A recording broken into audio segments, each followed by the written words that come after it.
Salut à tous. Aujourd'hui, je vais vous présenter mon exposé, ma présentation sur la crise asiatique. Tout d'abord, la crise asiatique a commencé par la Thaïlande, qui a été le premier pays dans le continent asiatique qui a débuté sa crise par voilà, des attaques spéculatives. Pour s'en sortir de cette crise, fait appel au FMI pour 17 milliards de dollars, prend une politique d'austérité visant à stopper l'inflation et freiner les dépenses publiques. Après, malgré des réformes fiscales laissant un surplus budgétaire, la bourse de Bangkok perd 50% de sa valeur. Il en résulte dans la majorité que c'est par rapport à la liberté de mouvement des capitaux qui ont des effets dévastateurs sur les économies réelles, car les agents, les opérateurs, visent la spéculation sans corrélation avec l'économie réelle et les perspectives de croissance. Le reflux de ce capital à travers le marché échangé peut servir d'accélérateur sans que les questions de fondements sociopolitiques soient prises en compte. Puis après, ça sera au tour de la Philippine qui sera attaquée. Puis à la monnaie nationale qui sera attaquée, l'État réagit avec une première dévaluation en juillet 1997.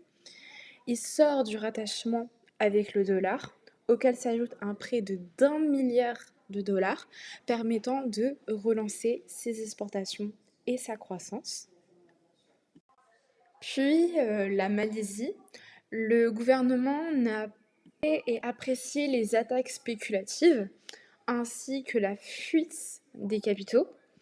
Le gouvernement rétablit le contrôle d'échange du ringgit, qui est en fait la monnaie nationale de la Malaisie, qui était déjà dévaluée de 20%. La bourse aussi a perdu un tiers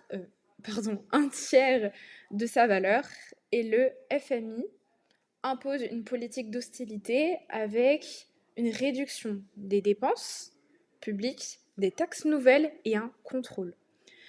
Petite parenthèse, pour ceux qui ne savent pas ce que c'est en fait le FMI.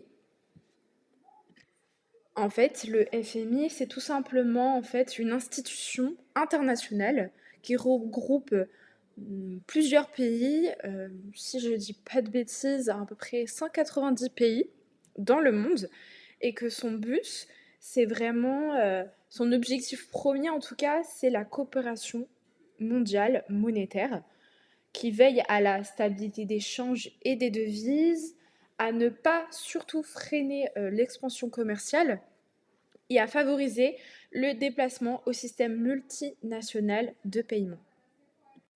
Puis cela s'enchaîne. Après, c'est au tour de l'Indonésie de connaître une crise monétaire et financière ayant une conséquence politique avec la chute du régime de Suharto. La monnaie indonésienne est rattachée au baht en raison de l'indépendance de deux économies. En août 1997, la monnaie indonésienne va flotter et perd 30% de sa valeur. Le FMI intervient et prête 33 milliards de dollars en échange d'une politique d'austérité et surtout d'un assainissement du système bancaire indonésien légèrement défaillant. Hong Kong aussi va connaître beaucoup d'attaques. Déjà par rapport que la Chine va rétrocéder Hong Kong, la spéculation sur Hong Kong est la conséquence de la contagion monétaire et financière régionale. La bourse va perdre 50% de sa valeur et Hong Kong résiste avec des prêts monétaires des États-Unis et de la Chine, mais aussi des réserves personnelles d'environ 60 milliards de dollars, l'État réagit vite aussi en stoppant l'inflation. Puis maintenant, ça sera aussi au tour de la Corée du Sud d'être attaquée. Cela débute en novembre 1997. La Corée du Sud est attaquée. La monnaie est dépréciée. La bourse de Séoul perd entre 20% et 25% de sa valeur. Les entreprises coréennes voient leurs dettes s'accroître, mais se financent eux-mêmes avec leurs propres banques. Ces entreprises connaissent d'énormes difficultés, en plus d'être un pays structurellement rigide à cause de ces conglomérats. Dans un contexte où les faillites de grandes entreprises augmentent, la Corée du Sud fait appel au FMI qui demande un plan d'austérité et d'assainissement du système bancaire. Enfin, pour terminer avec la crise asiatique, le Japon sera attaqué. Le Japon sera attaqué dans un contexte de dépréciation régionale des monnaies, d'interdépendance des économies et d'un ralentissement des exportations et d'une protection. À cela s'ajoute un système bancaire japonais peu efficace, possédant des créances douteuses assez importantes. On a une politique économique du gouvernement japonais qui n'est plus adaptée depuis la fin des années 80 et un poids excessif de l'administration étant globalement corrompu. Cette crise japonaise est partie d'une simple rumeur sur un Big Bang japonais qui inquiète les marchés, qui finissent par se réaliser. La faillite de plusieurs banques japonaises qui vont avoir lieu car le gouvernement va refuser d'aider ces banques, d'aider les banques quoi. En général, la faillite de ces banques va rétablir la confiance des investisseurs dans la capacité du Japon à s'adapter. À cela, le Japon ajoute une réforme de sa politique budgétaire en revenant sur des décisions très controversées comme la suppression de l'impôt sur le revenu, une hausse de la TVA qui avait provoqué la chute des marchés. Finalement, l'État japonais finance son déficit budgétaire à travers ses épargneurs.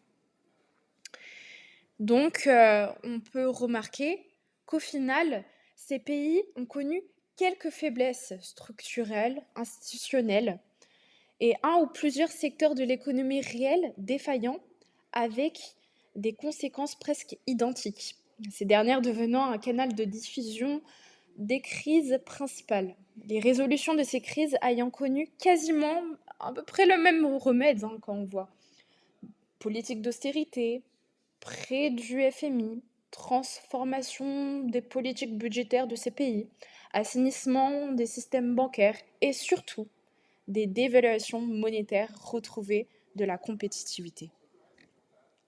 Pour finir, je tiens à préciser quelque chose. Je ne suis pas prof. Je ne connais pas vraiment l'étendue de cette crise-là. Tout simplement, je suis une étudiante de première année d'économie qui a comme cours l'histoire économique moderne. Et tout ce que j'ai retracé dans cette vidéo fait partie de mon cours que j'ai cette année. Et je me suis dit que tout d'abord déjà, je voulais faire juste une présentation, juste pour me l'apprendre et me l'assimiler. Mais je me suis rendu compte que ça m'a vraiment permis d'avoir les connaissances et que vraiment, ça s'intègre vraiment en moi. Et je me suis dit, comme j'ai déjà fait une présentation vraiment complète, quand même bref, mais assez complète de cette crise-là, je me suis dit, pourquoi pas faire partager d'autres personnes qui aussi apprennent cette crise à d'autres personnes qui peut-être arrivent mieux à apprendre leurs cours en regardant des vidéos que d'autres personnes que de profs peuvent expliquer d'une manière autre la crise.